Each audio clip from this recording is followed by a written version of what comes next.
Hello and welcome. I'm Venant, your guide from Stories and Documentaries TV, Wildlife Animals Documentary. Today we take you to Gorongosa National Park in Mozambique, a place where nature is rising again. Stay with us to the end. Hit subscribe, activate the bell, like, share, and leave a comment about what you'd like to learn next. Gorongosa lies at the southern end of Africa's Great Rift Valley, hosting floodplains, savanna, woodland, and rich biodiversity.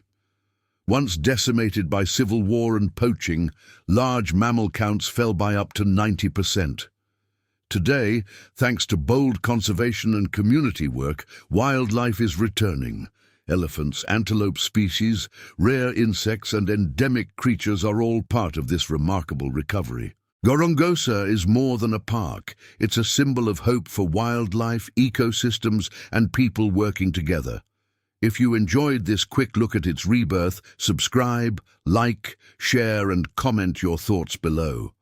Tell us what wild place you'd like us to explore next. I am Venant. Goodbye. See you again. Goodbye. See you.